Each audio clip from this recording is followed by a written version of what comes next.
Hello, adult population. I'd just like to be the one to make a public service announcement. The children are not caught up in the education system. I'm going to make this a quick one just because there's not too much to have to say here, but I've said a lot about education. If it's your first time, welcome. Hit that subscribe, you won't regret it. And check out the videos that we've got going on here and join the winning team. I want to talk very quickly about, the children are not caught up. They have this thing here in the UK, and I don't know if it's the same everywhere else, where they're like lying to the parents and saying, oh, we've caught the kids up since COVID, the kids are caught up, the kids are caught up. Now, what they mean when they say that is we shoved the same amount of information in a shorter space of time. We barked it at them from the front of the classrooms, ticked it off our list that we've hit all the learning objectives and all the national curriculums and the specification topics, and we've done our job. What they're not talking about is whether the kids have actually learned those things. And so what has happened, and I've seen it myself, is in a lot of instances where normally, you go into your lesson and then you write your date and your title and then you write your learning objectives. Now, the learning objectives are usually reflected because that's where they come from. How am I forgetting the word for this thing? Because I actually love these things.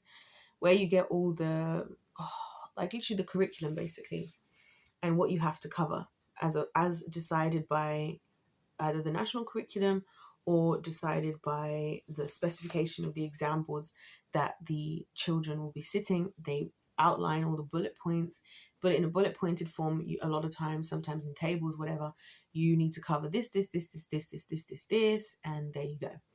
Now, normally, you would do 1 to 3 learning objectives, depending on the subject, but depending on how long the different learning objectives take. These kids at sometimes are doing like 5, 6, 7, 8. They're doing like a whole subsection of these things in one lesson. They haven't learned anything. I promise you, especially if they're doing things like maths and science, I promise you, as I'm sure you all know, that a lot of these topics cannot just be barked at you and explained in like all of these 8 learning objectives in an hour lesson and you walk away and you understood. In a class with like 25 kids, that the teacher has to make sure all of these kids have explained it. So it's actually a lie.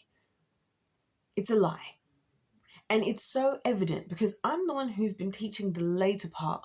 I wasn't teaching. Was I teaching during? Oh, I wasn't teaching in traditional school. I was teaching part of a homeschool thing. I wasn't teaching in traditional public education during COVID. I was teaching with the homeschool community that I was working with at the time.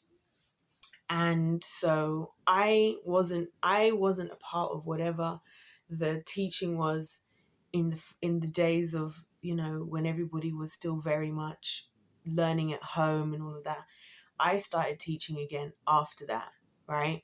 So I'm the one who's here noticing the holes in everybody's understanding because I'm going, oh, they don't know this because they would have done this at this time and this is during COVID. Or they don't know this because when this part during COVID. But then I'm seeing that the teachers and everyone and all the schools and all the system and all the education secretaries and the Department for Education, whatever, Baroness, and all of these people are claiming, oh yes, we've covered everything. The children are all up to date. No, they're not. They are not up to date. And the reason why I wanted to just talk about this is simply this, that the education system is no longer a system to educate, guys. I don't even know what to call it at this point. The indoctrination camps, the worker factory, the builder worker factory, I don't know. Because what these kids are not getting is an education in there. They're not being taught how to learn. They're not being taught ways of learning. They're not being, their needs are not being met. They're not being taught topics so that they understand things that they can apply in jobs. That's why jobs nowadays already, bearing in mind, the generation of kids who have been in this part of school haven't even yet got to working age. But even the children from before are going now. The university, a lot of these jobs for graduates and stuff, for the entry level jobs, they're not even bothering with degrees anymore because they've realized the degree doesn't mean anything. They need to find other ways that they can get you to prove that you're capable.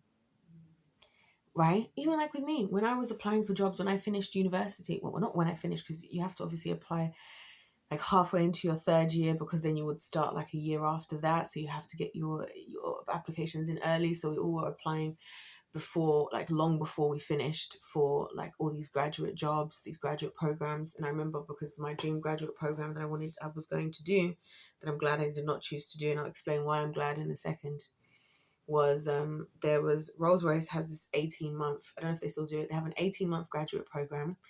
And basically you can pick, so like you can go like in engineering, which is what I would have chosen, and then you get to do 3 months in each of the departments. I could do 3 months materials engineering, 3 months nuclear engineering, 3 months mechanical engineering, and you get to work in all those departments. They give you like a 3K bonus, like to start, and all of these staff benefits.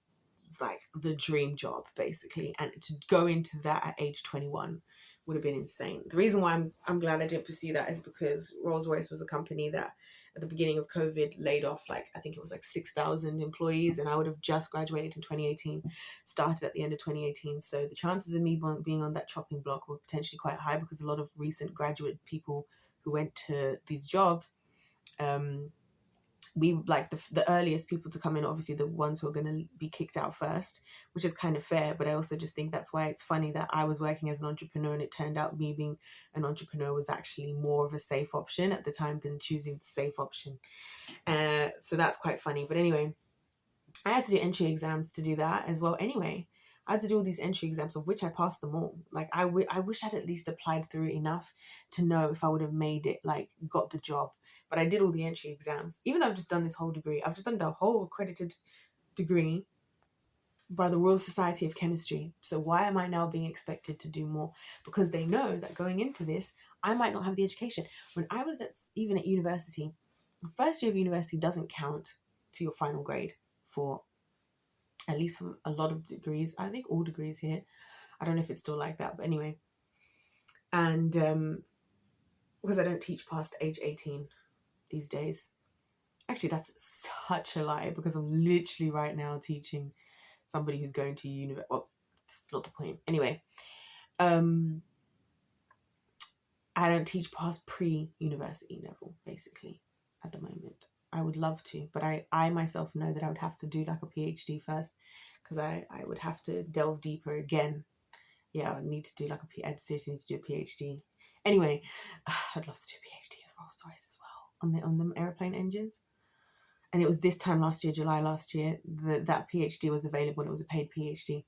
For the parents out there who are listening, hi, if your child is interested in maths and science, I want to tell you, even just anything, I want to tell you about this website called phd.org, right?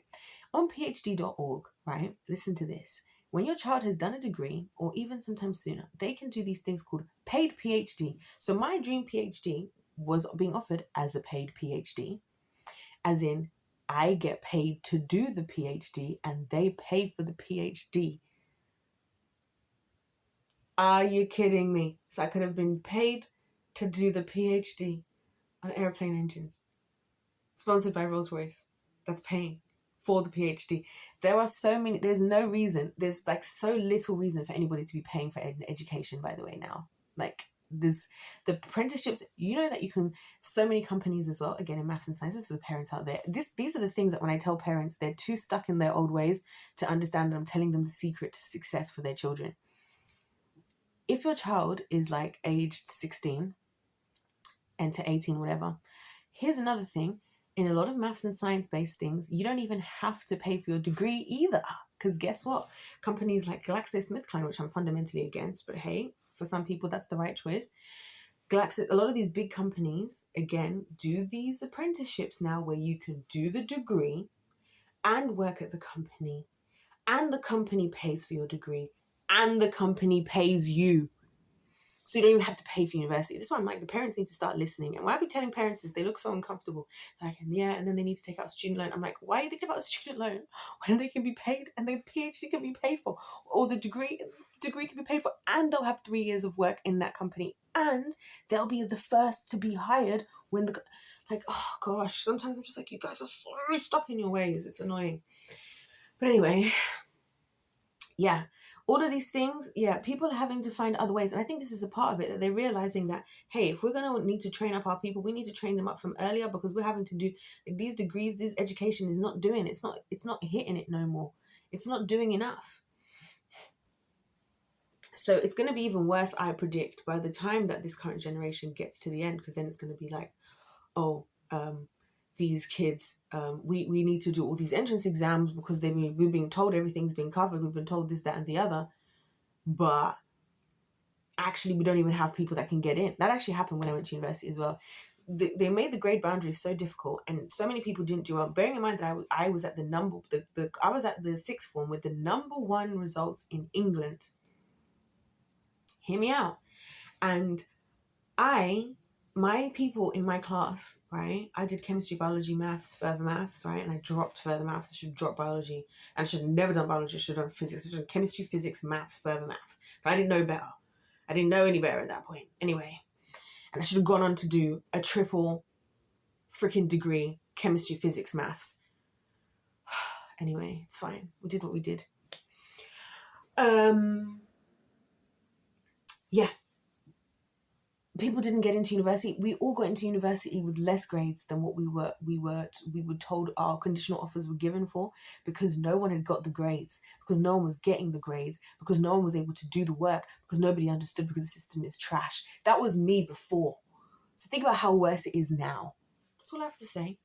Just information for the parents of the world. Because I care about you guys as children, and I want to see the children succeed, okay? And I understand that if you're coming from a generation or a time where the education system was actually doing something, it doesn't make sense. But I'm telling you, there's a lot of stuff they're saying to you that is just not true. The children are not caught up.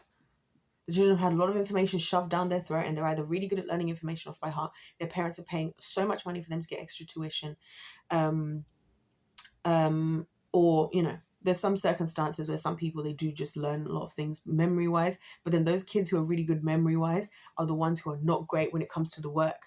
And that's why these places with work are focusing more on the physical skills now and hands-on skills than people just with textbook intelligence. Because some people can learn the words, but they're like learning a script, but they're not actually able to do anything because they don't have an understanding, which is required.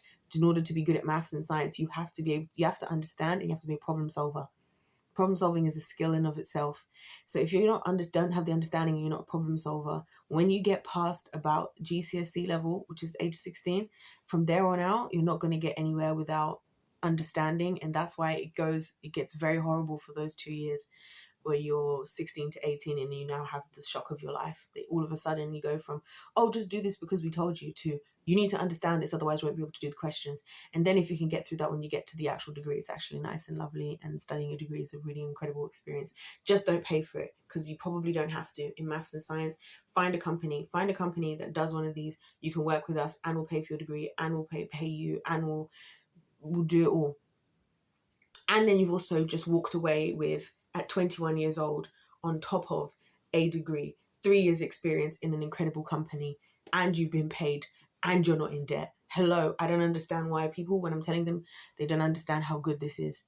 And these paid PhDs, by the way, you can also not have to do a master's. So some people take out a whole year to save to do a master's, when some of these paid PhDs, so many of them, you don't even have to have a master's. Like the one that I was looking at, all they required was for you to have a certain grade, I can't remember which grade it was, in a close enough related subject. So either chemistry, physics, or chemistry, I think it's chemistry, physics, engineering, had to be something like that. And that grade at bachelor's degree level. And then obviously the endorsements from your, lecturers and stuff. But so just thought I would let you guys know. Because if life's a game, let's play to win. And let's look after the younger generation. Let's help them actually win. And let's also diversify. Another thing, if you want your child to go to medical school, I would actually get them to go, first of all, to do like something like biomedical science, something like that, do the degree for 3 years, and then they can actually probably transfer straight to an even better university through the fast tracking course that they do into med school. And it'll be actually easier for them to get onto that course. They can still transfer even from a less better university to a much better one with doing this, And that way it removes the difficulty of trying to get into med school, which is really hard to get into med school the first time, because everybody's trying to do that who's at the top of science. Do a couple of years in biomedical science, something that qualifies, then they can apply at a lot of these universities, which accept a lot of places, a lot of the top unis, the Russell Group, which is the Ivy League equivalent in the UK, and they can transfer straight into medical school, because they will treat their first 3 years of their degree like the first couple of years of med school, and then before they know it, they're in med school. And a lot of people have had to take that option when they didn't get into med school, and they still get in there. There's all these options. This is why when people are panicking about stuff, I'm like, listen, if you guys are open-minded and you have a winning mindset, there's always a way. That's what I believe. There's always a way if you're willing to find it, and if you're willing to open your mind, you're willing to have a winning mindset and willing to not give up. So if life's a game, let's play to win. God bless every single one of you, and I'll see you in my next one.